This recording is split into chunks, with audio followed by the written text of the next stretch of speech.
Coming soon in 2026. Thank you for your interest in the 4th edition audiobook of Love, Loyalty, and Dangerous Games, written by Kawand Crawford.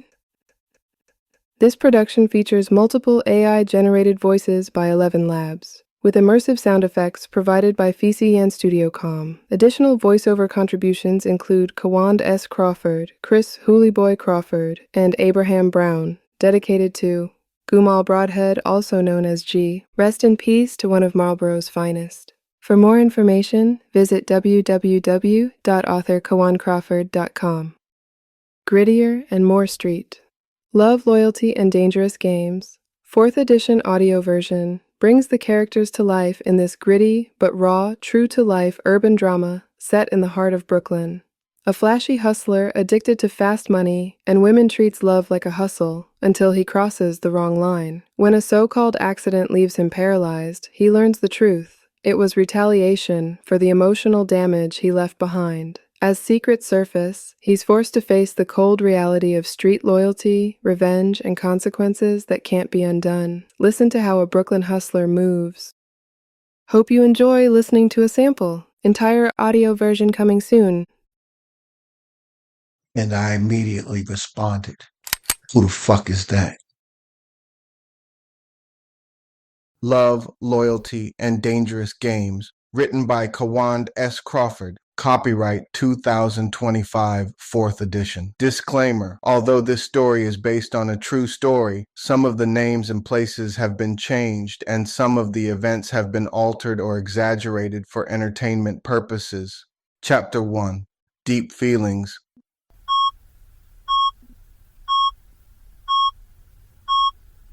This was the first sound I heard while drifting out of an unconscious state. Initially, it felt like trying to wake from a deep sleep, a sleep that I somehow knew I'd been in for far too long. My vision was blurred, therefore people milling around within view appeared like shadows. Even after my vision cleared, I lay there staring at the ceiling. That's because the first thing I noticed was my inability to move, an observation that my mind was having a hard time accepting as fact. Within my peripheral vision, I saw two women standing near my bedside. One was tall and slender, while the other was shorter and younger. They were standing beside several machines. One of the machines emitted the sound I'd awakened to. The tall, slender lady was Mama Love, and the first one to speak. Kawand, hey baby, good to see you open your eyes, honey. Do you remember what happened to you, baby? She held my left hand as she spoke and smiled not only with her face but also with her eyes. If the smile was a mask to conceal her worry and concern, it failed miserably at the job. I could see straight through it and therefore tried to answer. An indescribable feeling overwhelmed me when I felt my lips moving but heard no sound. It must have shown on my face because she went on to tell me that I was in the hospital and assured me that everything would be just fine. As she was talking, an average-sized, foreign-looking man approached, wearing a long, thin white coat. He introduced himself as my doctor and began to instruct me to blink once for yes or twice for no, if I understood. Hey buddy, is your name Mr. Crawford? I blinked once for yes. That's good you understood. Would you prefer to be called Kawand? I blinked once to confirm that I prefer being called Kawand. Do you remember what happened to you? I blinked twice and felt a tear run down the left side of my cheek. Do you know what day it is? I blinked twice again because I knew I'd been asleep for a while. I was sure that it wasn't June 20th, the date I remember, but had no idea just what the date was. The doctor then said, Today is the 4th of July. I was shocked to realize that I'd been asleep for so long. Is it 1990? I blinked once for yes. Do you know the two women on the other side of your bed? I moved my eyes to the left, then back to the right, and blinked once. I felt confused and afraid at the same damn time. Confused about the incident that had landed me here, and afraid because I'd been awake for at least 10 minutes and was still unable to move anything but my eyes. You're in the intensive care unit at Brooklyn Hospital, the doctor was explaining. You've been in and out of consciousness because we've had to medicate you to keep you comfortable. You've sustained a serious injury to your spinal cord, and there's still swelling around it. Sorry, my friend, but we also don't know how much movement you will regain, but you will be paralyzed. I closed my eyes for about 2 minutes, hoping this was a bad dream. This was not my idea of starting a new day, not my idea of how any morning of my life should begin. Within those 2 minutes, I focused on the shorter, younger lady who accompanied Mama Love. Ginger. She'd worn a yellow blouse that day, which demanded my attention when I glanced in her direction. Ginger and I were in love during my early teenage years. We met when I was running the streets doing local stick-ups and petty crimes. She was about 5 feet 2 inches tall and had dark brown skin and shiny black hair that graced her shoulders. She also had a gold cap on one of her top left teeth that enhanced her smile, an incredible smile to go with her small, petite frame. She always dressed well in clothes that were uniquely coordinated. We dated for a little over 4 years, and she was the love of my life. I still had feelings for her, deep feelings. If I'd had my way that morning, I would have awakened with visions of the previous night's lovemaking still fresh in my mind, and Ginger's body molded into the perfect curve of my own. Now that would have been a good morning. Kawand, you are under good care. We will do everything we can to help you, said the doctor, bringing me back into the moment. He continued talking, but I didn't hear a word he said before he left. It was my mother's voice that again brought me into focus. Hey, honey, can you feel me holding your hand? She was asking. I blinked twice for no, and then she whispers, Listen, honey, everything is going to be all right. God got you, baby. I'll be right back. I'm going to talk to the doctor for a minute. She released my hand and walked away. Before leaving, she turned to Ginger and said, Stay with him until I come back. Ginger was smiling down at me with these big brown eyes. I looked at her and saw that she was fighting back tears. She wasn't the one who started crying first, though. Before she could speak, tears ran down both sides of my face. I couldn't stop crying or wipe the tears from my face, which made me cry even harder. Ginger pulled tissues from her bag. I could only imagine that that's where she got them from because her hands were too low for me to see. She wiped the tears from my face and out of my eyes. Kawand, babe, stop crying. I got you, babe. Everything's gonna be all right. Babe, I'm here and I'm not going anywhere. Babe, I promise. Please stop crying. She pleaded as she brought her face close to mine, trying to extend comfort. It didn't help. I continued crying hysterically before having a brief conversation in my mind. I'm only 20 years old with my whole life ahead of me. It was one of the thoughts that played over and over in my mind. It was hard to accept that the doctor had just told me that I'd be paralyzed for the rest of my life. Therefore, the more I tried to move, the more I cried. It was bad enough that I couldn't move, but I also couldn't speak. I was scared out of my mind. I'd been shot, stabbed, and pushed on a train track, but those things were nothing compared to what I was experiencing at that moment. And I'd grown up in a rough project in Brooklyn and thought I'd been through it all. I was considered a gangster, someone without fear. I'd never been afraid for a day in my life. So there was nothing in my past that had prepared me for the overwhelming fear I was feeling now. I'd been in some tight spots before, but this situation was taking me way past the limits. Ginger's presence brought me some comfort, but I was also confused. We weren't together as a couple and hadn't been for a while. Then I remembered that I'd spent last night with her. No, it wasn't last night, but the night before my life changed forever. The tears subsided, and I stared into Ginger's big brown eyes. Thoughts of that night inundated my head. I had called her on a payphone that night about 1 in the morning. The phone was in Marlboro Houses, my old hood. I'd moved from there about 16 months before that night to Flatbush, a nicer hood in Brooklyn. Normally I would have driven, but the vehicle was in the body shop getting a fresh paint job and some chrome accessories, a new look for the summer of '90.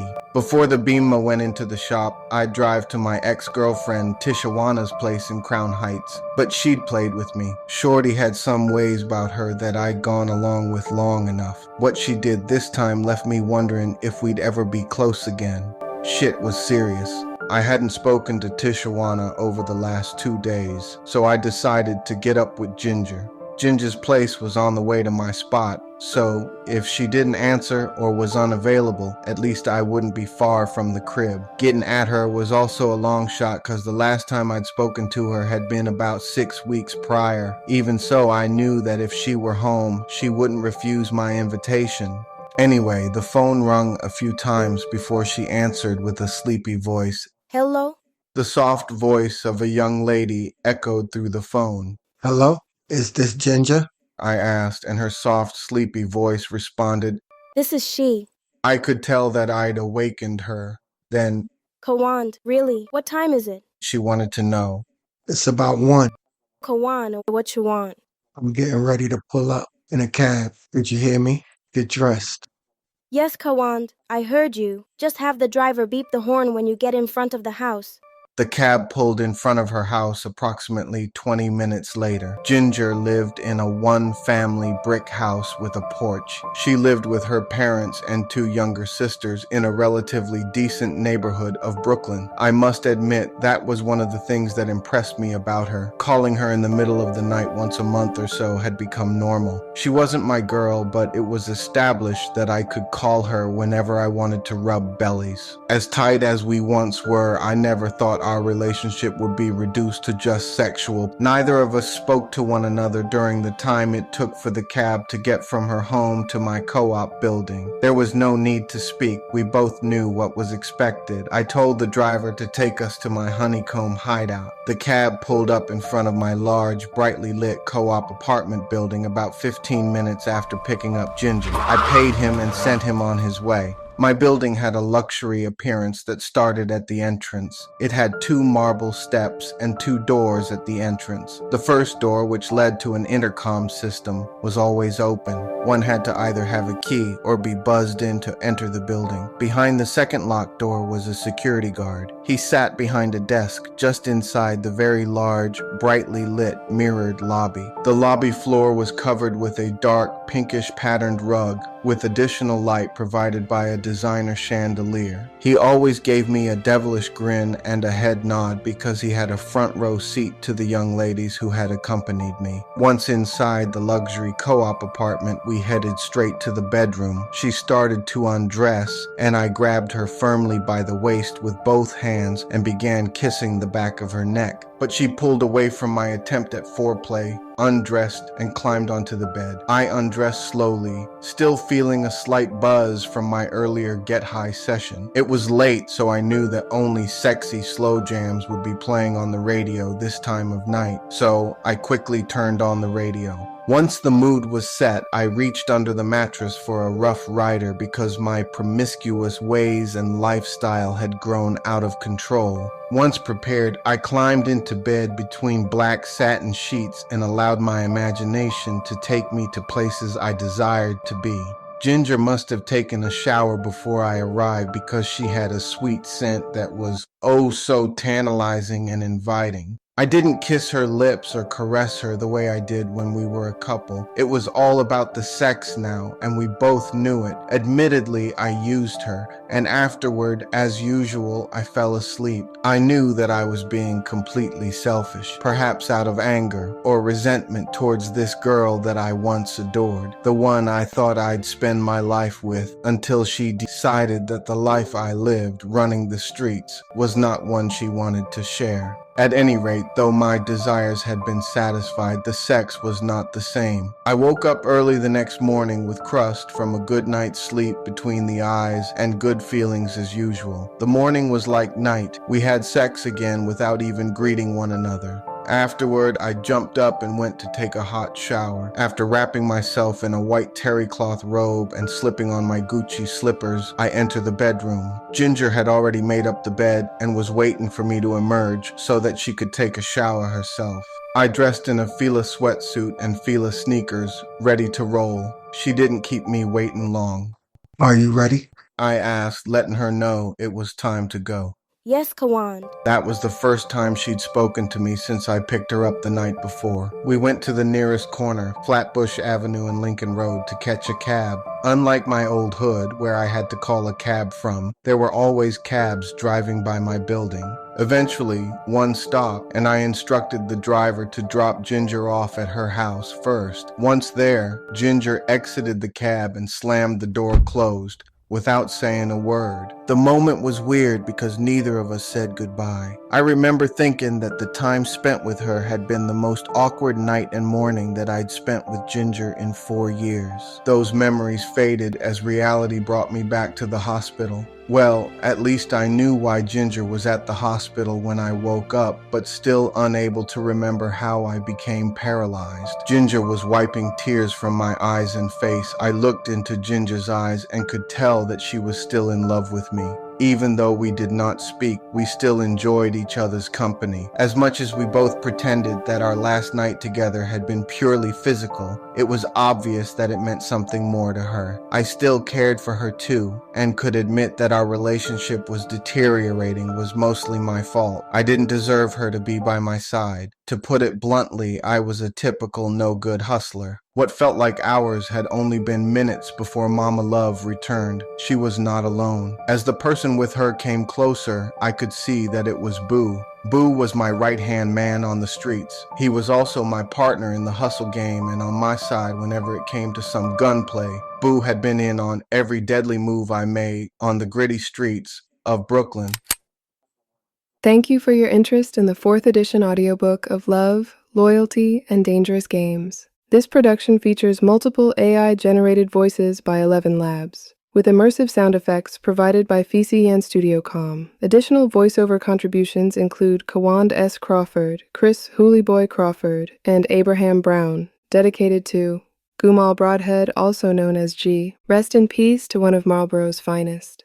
If you would love to listen to more of Love, Loyalty, and Dangerous Games 4th edition audio written by Kawand S. Crawford, or know more about author Kawand, please visit www.authorkawandcrawford.com.